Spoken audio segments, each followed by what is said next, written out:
So today's shir is just a couple of psukim into Parshat Toldot, which is quite something when you consider that this is, I think, the third shir already on this subject, meaning of Parshat Toldot, since we came back after Pesach.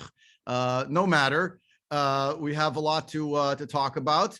We're in the Chumash, Breisheet, at the beginning of the Parsha still. So for those who maybe were not with us previously, you know that we're still in chapter 25, and we're just a few psukim into it, just at the moment where we start to hear about Rivka Imenu, not only as the great Balat Chesed, as a child, perhaps, or as a young maiden, depending how you view it, not only as someone who is davening together with her husband, in some such way, but actually someone taking some measure of initiative, because at the end of verse 21, chapter 25, verse 21, we learned that she is already pregnant. Now, already makes it sound like it was, I mentioned, it's like 1 minute. It's 20 years of davening.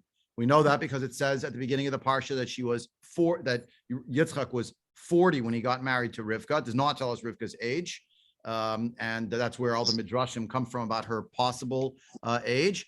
And at the same time, we hear later on that Yitzchak is 60 when the boys are born. So 20 years have elapsed. So, but in one pasuk, we learn they were born and she was pregnant with them. And this is one of the only stories, I think, that we know of, certainly to this point in the Torah, and correct me if I'm wrong, but I think it's throughout, where there's actually a story about the pregnancy itself. Yeah, we hear Rachel Menu passes away, unfortunately, at the moment of childbirth, but like we're hearing about what's going on in utero. But give me 3 minutes and then I'll take questions. If you don't mind, I need a little launching pad over here for people who maybe weren't on the shir before, and I don't want to get diverted just yet. But of course, I do want to take questions and have discussions, and not just narrate. But Pasuk Chav Bet, so chapter 25, verse 22 in Sefer Breisheet. Right away, we know that there are sons. Maybe banim just means children, but it sounds like it means sons. And they're moving around. They're tumbling within her. They're running. Maybe that's actually vait rotetsu means. And according to some, at least, that's what it means. We'll come back to that. Vatomer, and therefore she says. Who did she say this to? Doesn't tell us. The object who she spoke to. Vatomer, she said. She exclaimed. She said to herself. She said to Hashem. It's not clear. Im kain lama ze anochi. Cryptic words. If this is the case, then why am I? Is that an existential statement? Is it something else? It's not clear. We'll get into it. All right. Vaterech lidrosh et Hashem. She goes to seek Hashem. We probably won't get too much past this pasuk, but I'll read the next one for good measure anyway. Vayomer Hashem la. God speaks to her. God tells her there are two nations that are within you, right? And these two nations are, what are they? They're tumbling, they're moving, right? But they're within, and you should be aware that they're within. Yeah, and she's finding this out before they're even born. Ushnei leumim mime'ayechi paredu, and two nations will separate from you, or from within you, right? Ulaom yilaom ye'ematz v'rav ya'avod sa'ir. And one nation will express strength or bravery or something on the other, and the elder, maybe the greater, will serve the younger. The word rav could be big, like harbe, like a lot, where like a long time, something like that, or it could be something about maybe something related perhaps to greatness, or maybe it's the numbers, not of years, but numbers of adherence. It's not clear. Sa'ir certainly means the younger, it seems to me. So what is all this about? Okay, so I presented a bunch of questions, and why don't we pile on some more questions? I think someone had their hand up before. I think maybe Shelly had her hand up already. Do you want to issue some questions about these psukim that we could talk about? I think we have to look at the fact that in verse 21, God changes the fertility of this couple based on Yitzchak, not on Rivka. And then Rivka goes to inquire of God, there's something going on here. I mean, aside from the fact that the whole thing seems like a Greek tragedy with Rivka going to the Oracle of Delphi, you know, but it doesn't seem Jewish. That's what I mean. And she doesn't go to her husband. Her husband is the one that is responsible in a sense for her becoming pregnant. Why would she go to some outside source as opposed to go to Yitzchak to tell him this? This is and based on the words, 2 nations are in your womb, that doesn't necessarily have to have anything to do with the 2 sons turning out to be killing each other or fighting each other. Could be much, much later on down the line. Right. The split could be later. That's for sure true. But she is not going to keep it that way. Right. Well, on the first point that you made, let me just address the first point. Your question is probably better than the answer. Than the one that I have. But you remember we did learn together the Netziv of Volozhin in the Hemek Davar. We saw the Netziv said that from day one, the nature of the relationship between Yitzchak and Rivka was such that she held him in such high esteem, awe, in fact, that there was a certain distance. They didn't communicate. And that, if you understand that as the dynamic of their relationship, and this is, by the way, one of the reasons why, among others, but it's one of the reasons why there were some, when the Netziv wrote his commentary on the Torah, they didn't want to learn it. They put it on the side, as they felt that it was very radical for it was the late 19th century, early 20th century that it started making the rounds.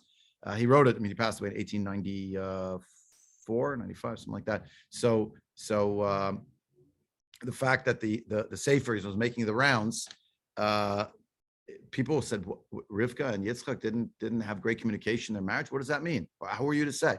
But he said, look at this example, this example, this example, this example. Look at things spoken and not spoken, mostly not spoken between them. But doesn't this bear out that same idea?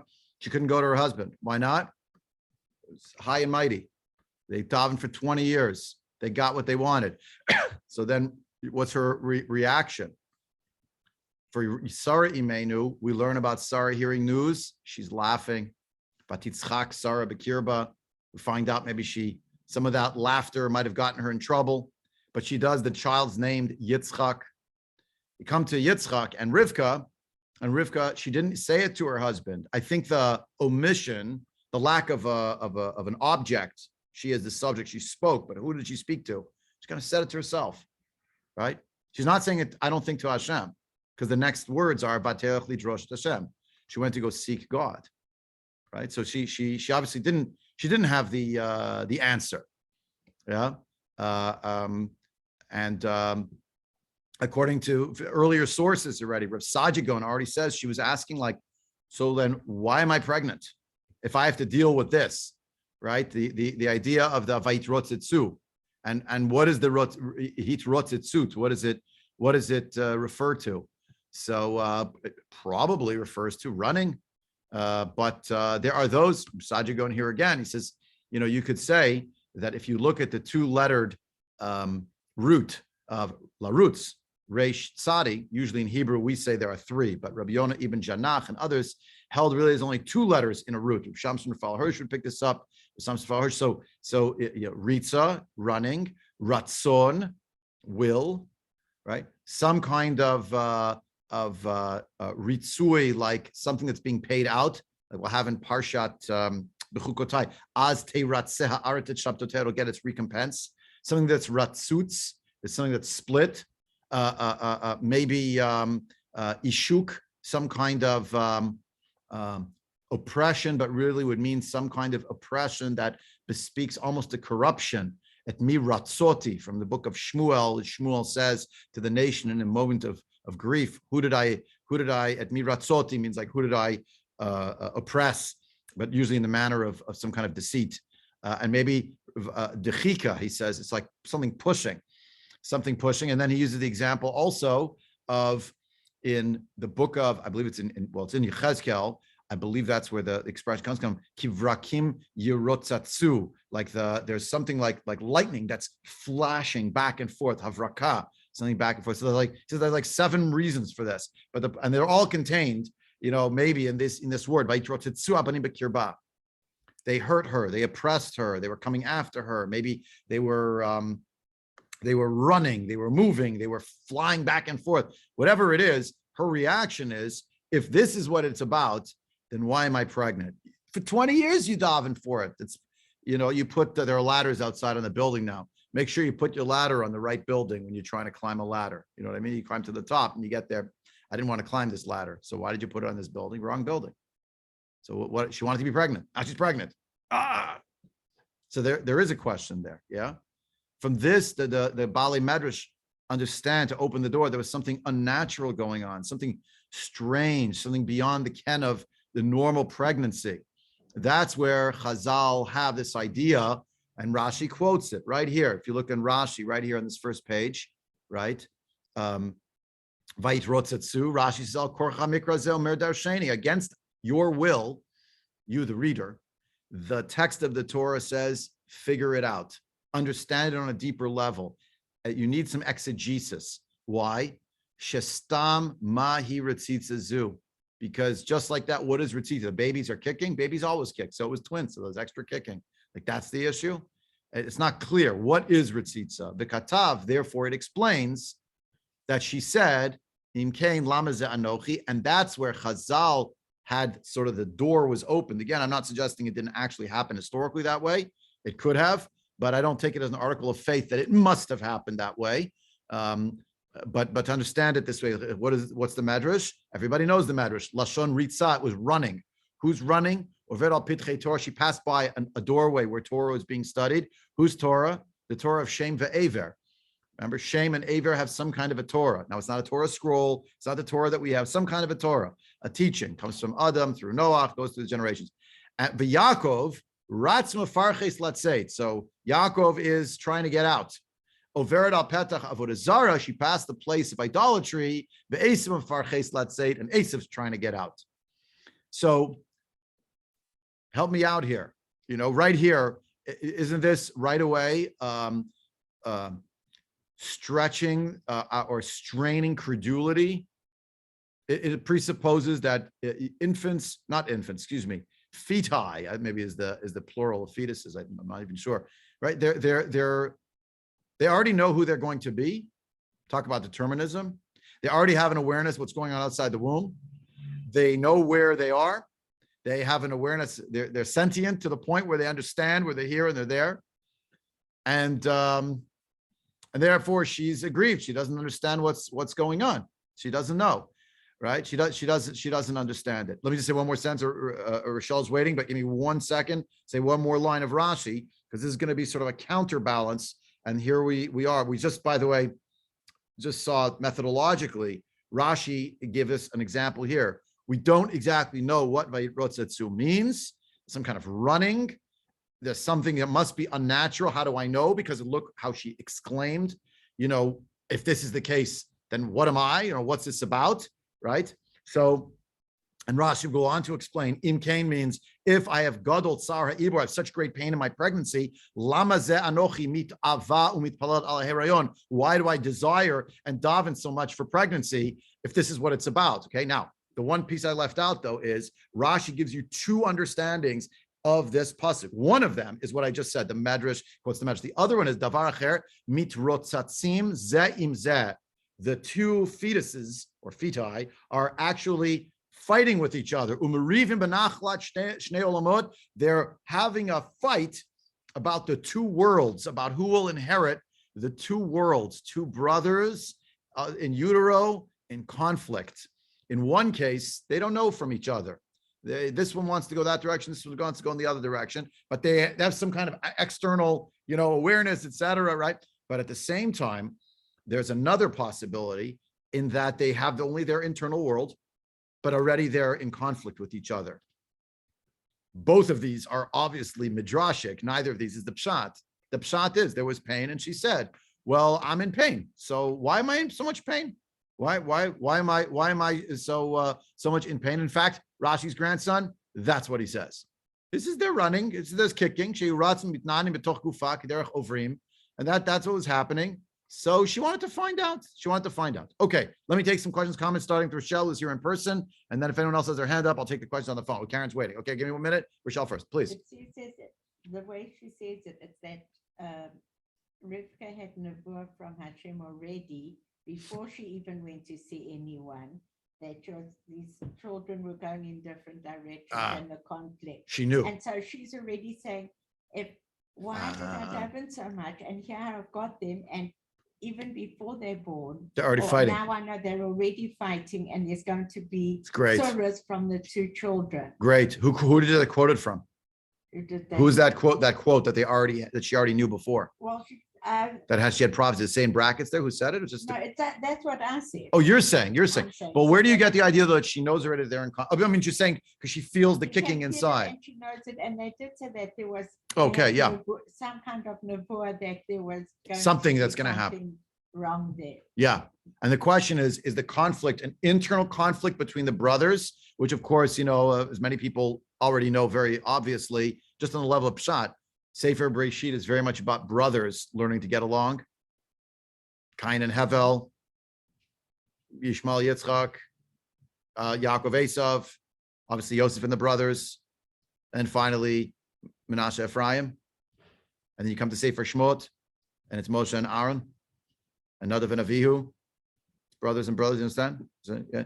Mostly Moshe and Aaron, but as you could sort of trace like a line through it. So there's something over here, but and what's the kicking? Is it about where she goes? In one case, she passes this place, there's kicking. She doesn't know why is the baby kicking. She goes to the other place. Why is the baby kicking? The answer is because there's two babies. Oh, and by the way, they're two different nations with two different spiritual priorities, etc. In the other case, why they're already in conflict. It's great. She knows there's something up. Thank you. It's great. Karen, go ahead. I'm on a little different track. I'm looking at the very first pasuk where it says Avraham begot Yitzhak. Doesn't mention Ishmael at all. He's out. He's at the end of the last chapter. Gone. So it's the younger. Now we're learning again that Rivka's going to have two kids, and we know what's going to happen as we read it. It's going to the younger. There's this whole series. Even David HaMelech was the youngest. Yeah. So it seems like in our everyday lives, we all think about things going to the eldest. We do for the eldest, and yet Hashem is constantly picking the younger. And it's when they're more worthy, heard. Right? But it's a lesson that is like over and over and over and over. And seems to be over. So I'm wondering if you have any other thoughts other than that's the most worthy. You would think we'd learn that after a couple of times. What are the other? It's just all the way through. It's the younger. Yeah. Good point. And yet in Sefer Shemot, we're talking a lot about in Sefer Breisheet about the Bechor and who's the Bechor. It turns out in Sefer Yaakov and Esav, the status of who the Bechor is up for grabs. So you could sell it, you could transfer it. Yeah, it comes with responsibilities too. So point well taken. Rochelle, you want to respond? But it's not whether they're worthy or up to it, because she's told while they're still in utero. Right. No, but Karen's making another point, which is that you already have this theme, along the lines of this theme. Yeah. But we don't know yet who's the older, who's the younger. We don't know who's going to be this one and that one. But it does say there's something about Rav Ya'avod Sa'ir. It does say something about she's told in this prophecy that the Rav, a Rav is a master. A Rav is the one who is greater, older, maybe.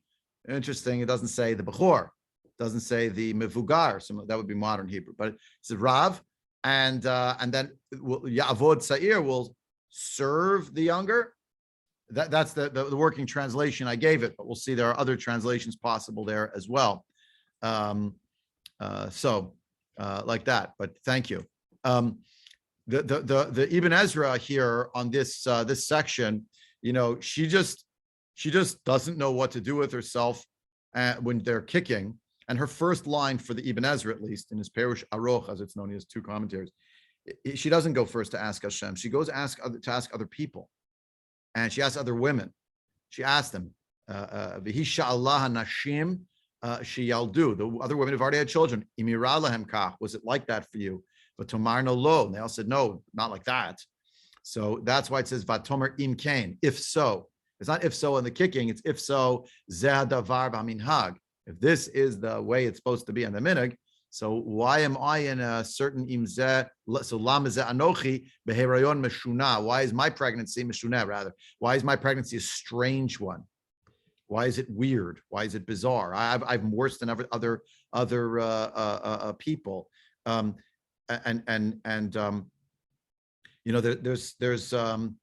There's something here according to Rav Yosef Bechor Shor, who also he was a Rishon, but he sometimes says things that are very by turns creative or maybe also radical.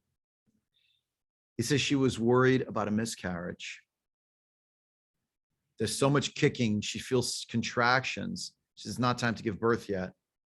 And therefore, I may lose my child. Vatomer im kain. She says, if so, namely, shehipalti, that I'm about to have a miscarriage, lama za'anuchi hara. Why am I pregnant? V'lama kibela kodesh baruch hu tfilatenu, lola azor v'lola ho'il. I mean, if these words were not written, I would never say them. But Rav Yosef Bechor Shor, that's what he said. Why did God accept our prayers if it wasn't going to help and it wasn't going to be effective anyway? And the Terech Lidrosh Hashem is, am I about to, after 20 years of prayer, are all my hopes about to be dashed and these children not actually going to be born? And then she learns the reassuring news, relatively speaking, that she's not going to lose the children, but that there will be an interaction between the children. And you read it in that light, it takes on another cast of what her fear or angst is. Again, some of the Rishonim say, like Ibn Ezra, then why do I have to have such a terrible pregnancy? According to Rabbi Yosef Bechor Shor, she's just worried she's going to lose the children. So what's the reassurance? There's a strangeness to your pregnancy because you have twins. You don't know you have twins when you're pregnant unless someone tells you. How are you supposed to know? I mean, you get an ultrasound. It's thousands of years ago. So what are your options? By the way, it's not entirely clear that the words, we didn't get to it yet. I shouldn't get ahead of myself. But let's say verse 23 is not entirely clear that it means conflict. Not entirely clear. That's how it played out. So that became the understanding of it, but it's not clear that it necessarily means that initially. Which brings us to the Ramban. The Ramban has a really strong approach here, and a very powerful, and I would say also emotionally gripping one. He takes Rashi into consideration and what Rashi said. And he says, if Rashi said, if there's such great pain, so then why did I daven so much to be pregnant? The answer is very simply to Rashi. This is Ramban speaking. Ve'einenu nachon. He's not right. He's incorrect. Quotes Ibn Ezra. And same thing, why do I have to have a strange pregnancy? It's a strange way to be pregnant. So he says, no. That's ve'inei katuv chaser. The pasuk itself, if you want to take Ibn Ezra, she was asking other women. Where does it say in the pasuk she asked other women? Because it says im kain, if so. So Ibn Ezra dropped into the pasuk. The babies were kicking, the children were kicking. So she went to go ask other people. Since they didn't have the answer, she realized something's weird. So she said, im kain, lama zanochi, why do I have to have a strange pregnancy? So then she went to ask Hashem. Ramban says, no, that's missing. And the correct interpretation, according to the Ramban, is Ki Amra, she said, Im kain li, if this is my lot, if this is what's going to happen to me, Lama za'anochi ba'ulam, why am I in the world? Halavai eineni, would that I was not in existence. Sha'amut o shelo hayiti, that I should die, or that it's as if I had never been. I mean, very, very harsh, very emotional. Ketam, kasher lo hayiti ehayeh, quoting pasuk from Sefer Eov. I will be in the future as I never was in the past. So she goes to seek Hashem, lidrosh Hashem, lahagid ma'yehei besofa, according to Rashi. But he says, I didn't find that Drisha El Hashem Lidrosh Hashem means that she went to go find, a Navi to talk to her. That's what Rashi says.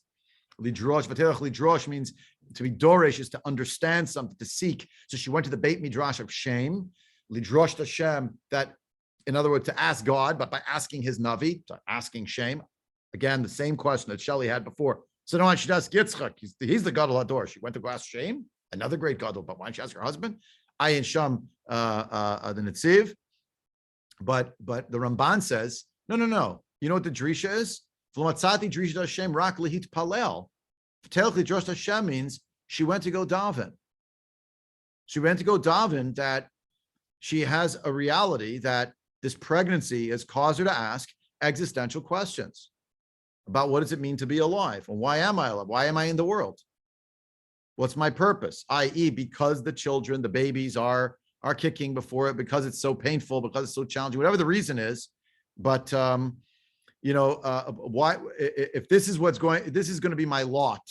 Now, Ramban doesn't explicate this is going to be my imkain yeli. It will be for me. Does it mean the physical symptom of the kicking? Sounds like not. It sounds like she already understands there's going to be conflict. The Ramban doesn't address like this matters that much. He read Rashi like we read Rashi. He didn't quote it, and he didn't say it's right or wrong. He just left it on the side. She sees, she senses, like Rochelle said before, she has like, whether it's Nevuah or it's the Bina Yatera granted to women that the Gemara speaks about. She just knew there's something over here. She just says, so that's the tachlis. So then what am I alive for? So she davened. And when she davened, you know what happened? Hashem spoke to her. Vayomer Hashem la. For Rashi, who could speak to her? Shem ben Noach. He was the Navi. Vayomer Hashem la. By the way, there are ample examples where God speaks directly to someone, where Chazal have an understanding it can't be they were spoken to directly. Don't want to indulge this too far, but I'll just say it, maybe as a lot like a product placement. But in our shir on Thursday, Hashem speaks directly to Shlomo and tells him, Shlomo, you really made some very serious mistakes. You did some bad things, terrible things, and you were gonna, the kingdom is basically gonna be torn away from you in the next generation, etc. It says there, God spoke to Shlomo. But if you look at the Mefarshim, they say there's a Navi here who's not named, and that's what it must be. Now, why is that? Maybe that's more of a Thursday conversation. I'll stick with over here. For Rashi, she went to speak to Shem. Shem answered her. But Shelley, now back to Shelley's point from before, the question that she asked, the terrific question. Why didn't she go to Yitzchak? You know what the answer is, according to Ramban? She had a relationship with God on her own. She went to seek God, means she went to daven. She opened up her sitter, her tillim, her, private place to daven. She talked to God. And you know what? God spoke to her. Now, Rashi, again, Shem ben Noach. Rashbam, even Rashbam, the great Pashtan, Al Yidei Navi. For sure, it's a Navi. But when you look at the way the Ramban phrased it, it really sounds much more like she had a Nevuah. Hashem spoke to her. By the way, Ibn Ezra, Al Yidei Navi. These are even on the level of Pshat. They all say Al Yidei Navi. Why? You can find these other references where God speaks directly to someone, and we have no record that there's any kind of a revelatory experience. It doesn't even say it's in a dream. It doesn't say that the sky got dark. It doesn't say they fell down. It doesn't say they saw any visions. It just says God spoke to them. God doesn't just speak just like that. Must be Al Yedei Navi. It's like assumed, but not necessarily for Ramban. Not necessarily for Ramban. Or even so, if you want to argue, well, Ramban didn't say if God spoke to her directly. He doesn't have a comment, by the way, V'yomer Hashem la. He doesn't explain what that means. He goes right in the next pasuk to, there are two nations in your womb, in your stomach, in your batan, right? So a little bit hard to know 100%. Ramban maybe also falls in line and says, no, it was through a Navi. But the point is, she davened, she got an answer from Hashem. Yeah. So not to take it lightly. Okay, Jean, please go ahead. Yeah, go ahead. In the Herzl Chumash, Hertz or Herzl? Hertz, yeah, Hertz. okay. He says I wish Herzl had a Chumash, but he didn't have a Chumash. Maybe he had his own Chumash, but he didn't write a commentary. Hertz says that she went through Abraham. that he was still alive at this Yeah, he time. was. Does he And quote a source he- for that? Does he, I mean, Avram was a Navi, so she could have gone to Avraham. Must confess, it I had not says seen that. it is very, all it says is it is very probable that she went to inquire of the Lord through Abraham, who was still alive at this time. It's a beautiful So idea. No, he I he didn't was, see it anywhere, which doesn't mean it's not true. So he said it. Interesting. I'm just reading it here. Yeah. But Abraham apparently still was alive at the time the twins were born. Yes. He's alive until they're about 15 years old. Oh, okay. We know the chronology. We know the chronology. Yeah, they're about 15. They're 15 years old when he dies, and we do the math very simply because we know he was 175 when he died, Mhm. and we know he was 100 when Yitzchak was born. So if he was 175 when he died, so then his son Yitzchak was 75, and we know that the twins Yaakov and Esav were born when he was 60. Ergo, they're 60. They're 15 years old. Yeah. So you know, it's you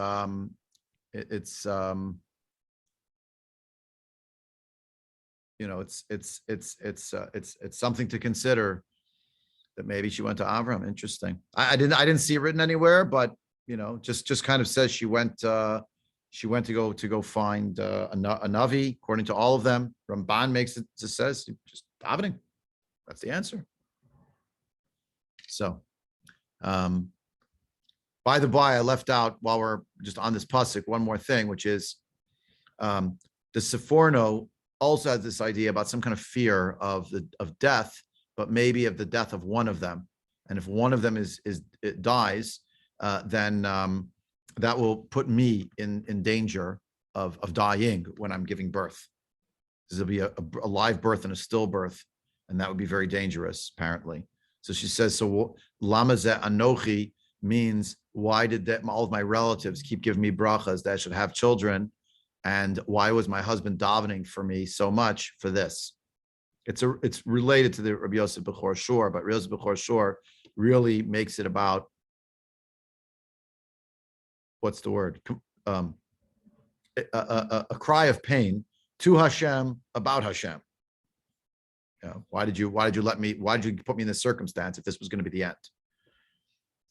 I think you know, for me, like just learning this one pasuk with the Mefarshim, you see the different possibilities for how there was a certain emotional inner life that Rivka Imenu had, that existed independent of Yitzchak, that she couldn't go to him or didn't go to him for guidance. Maybe he wasn't the right person for various reasons, because he had davened for there to be these children and it was successful and it would be creating conflict. Maybe she couldn't go to him because there was too much distance between them. Maybe she didn't go to him because, you know, there was maybe, like Rabbi Hertz says, she went to Avraham, or, you know, as Rashi says, she went to Shem ben Noach. It's interesting that Rabbi Hertz wouldn't just read through Shem ben Noach, but I guess because that's more itself is a midrashic tradition.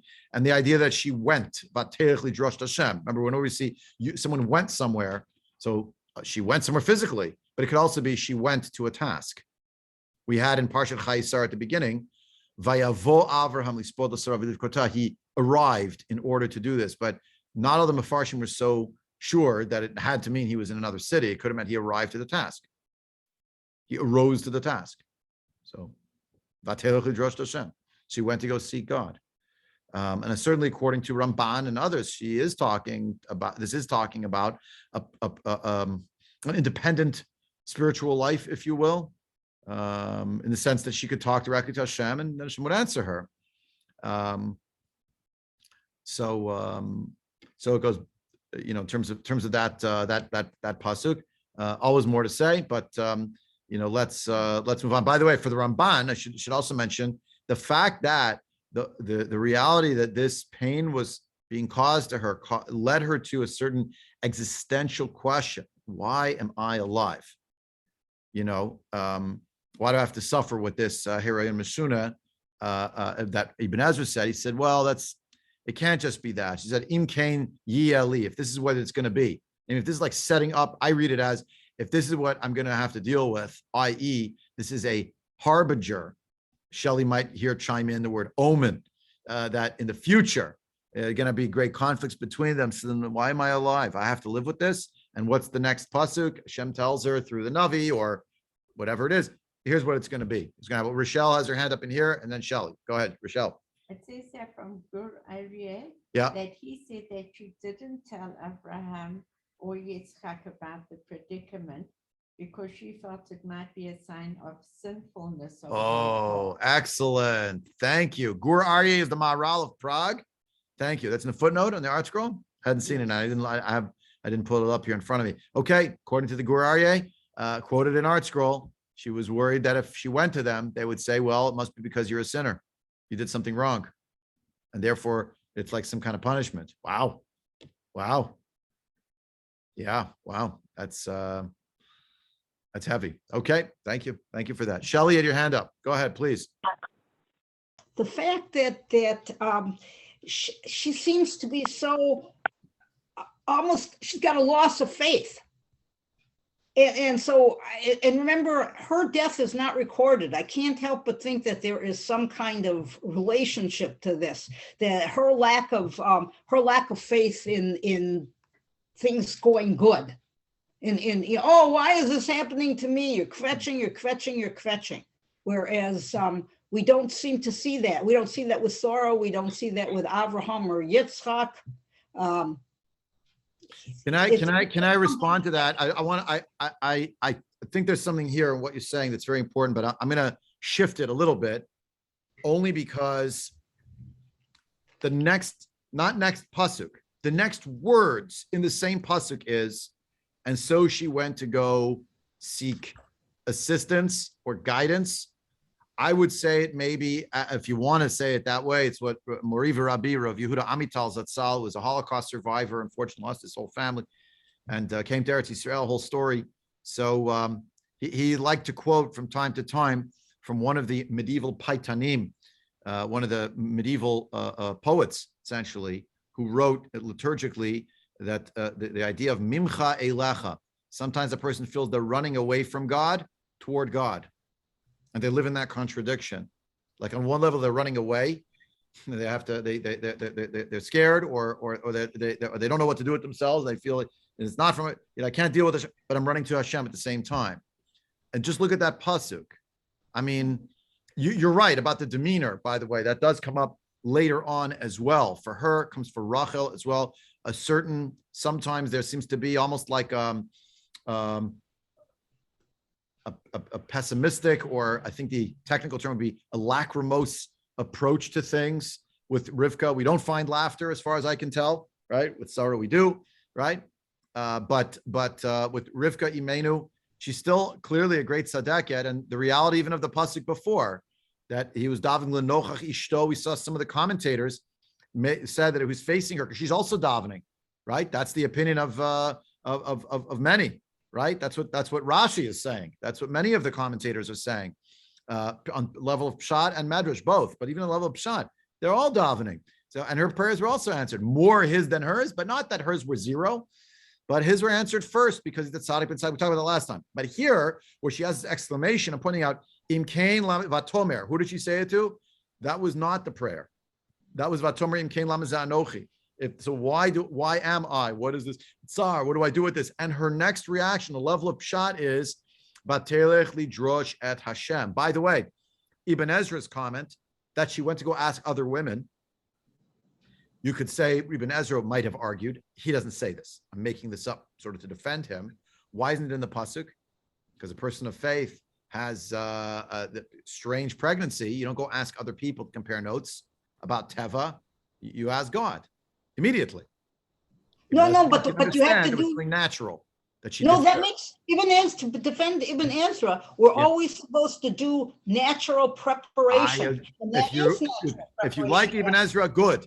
Ramban is just saying, but it's missing from the pasuk. It would have been so wrong to put it in there. So exactly what you're saying, what I'm saying. To defend Ibn Ezra, to say it might have bespoke, like, well, if you have great faith, shouldn't you go ask Hashem first? Then people would start saying, why don't you go ask other people first? So you can go with Ibn Ezra. Ibn Ezra says, no, that means she went. That's what she came. If so, because I exhausted the natural options. Now, because I tried my best. I did my hishtadlut, and now I have to ask Hashem. According to Ramban and others, though, in the same pasuk, when this happens, she asks the question, and what does she do? She goes to seek answers. She doesn't wallow in it, stew in her juices. And by the by, I would argue that's why it doesn't say Vatidrosh Hashem. She goes there. Whether you want to say like Rashi, she goes to seek the counsel of the sage or a sage of the generation, or whether you want to argue, wait, she was davening, but she went to go daven. She understood that if she doesn't have answers, so she has to at least ask for help from Hashem to get those answers, right? And to think about it. So give me 1 second. Shelley Rochelle is waiting here with her hand up. I don't know if your hand's still up from before or not. She went to ask the woman first if it was her first pregnancy. She didn't know. Didn't know what was normal. I agree, but this seemed abnormal, and they were all telling her, yeah, this is abnormal. The question against Ibn Ezra is, why isn't it actually in the Pshat? And what's incredibly, I don't want to say strange, but what's rare in the Ibn Ezra is that Ibn Ezra should fill in a part of the story that is not actually that's not the Pshat. If the Torah wanted to tell us that, it would have just told us that. It didn't tell us that. Why not? Maybe because it's not really what happened, etc. Sorry, I missed all these chats, but I think we already dealt with all of them. We talked about them together previously. The question is, when she goes to seek Hashem, what's the answer that she gets, right? What is going on? One last thing on this pasuk. Rabbeinu Avraham ben Harambam, he wrote a commentary on Chumash, and he has a very interesting idea, and that is essentially this strange pregnancy that she has. She realizes that there's something here, that there's some secret here, and there must be some reason here. Why am I, lama ze anochi, is why am I waiting so long to go ask about this? And she woke up, so to speak. She decided that she went to go ask someone else. By the way, the possibility that it's Avraham is actually, in the end, in Rabbeinu Avraham ben Harambam, after all, because I just opened it up and I missed this when I read it originally. I put it on my screen just now, and sure enough, as I'm scanning my eye on it, it does mention Avraham. Oh, al yedei Avraham, alav shalom. So it's either Vinit Ora, I'll read you the line. I don't know how I missed this because it's black on white here before. Vinit Ora levakesh otom lifnei magid reishit acharit. She awakened to ask this question before the one who spoke from the beginning about what would be at the end. It's a play on words in the book of Mishlei. She asked him, and it was directly from Hashem, like the Ramban said. Or Rabbeinu Avraham ben Rambam writes, O al yedei Avraham alav shalom shaya od chai, o yedei Aver. Maybe she went to Aver, as the Chachamim write, o yedei Navi Acher, or maybe another prophet. Rabbeinu Avraham ben Rambam leaves open the possibility that other prophets alive, who are never named, who we don't know, but who achieve some kind of prophecy communication directly from Hashem. Or, and here's what I came for. Here's what we came for. Shehit nahaga hi b'derech hanevuah k'dei shitgalela sod ha'inyan. Maybe she acted in a way that would bring prophecy directly down upon herself, so that the secret of this would be told to her directly. Ve'ein b'zeh dochak. This is not a forced explanation. How do I know? Says the Rabbeinu Avraham ben Rambam. Sharei Hagar kvar nidgale la bishat heryona atidot zar'a. So Hagar heard directly from God, remember, about what was going to happen with her child, with her progeny in the future. Ve'ein Rivka b'madregata pchuta mimena. And certainly Rivka is not less than Hagar. V'zehu hakarov yoter al pshat mikra. This is what I really think happened. So if I for the Rabbeinu Avraham ben Rambam, why am I being so lazy? Why am I waiting? Why don't I go find out? She went to ask God, means she davened, that kind of idea. She maybe went to, again, I missed it before, embarrassing, but she went to see Avram Avinu. She went to Aver, Shem and Aver, like the Chum say. She went to another unnamed Navi, and that's why it doesn't tell you who it is. Or maybe she acted in the way of prophecy so that the secret would come to her directly. And in fact, in the next pasuk, it does. It does. So, Rabbi go Hagar, ahead. I know we're over time, so I got to say goodbye because I have a meeting now. Hagar Yes. hears it from an angel. She doesn't hear it Yeah, directly. yeah, fair enough, fair enough. So you could argue against Avram ben Arambam, but he would say she's on as much of a low, she's on a higher level. So Hashem spoke directly to her, just to Rivka, and not via angels. You could argue, could argue.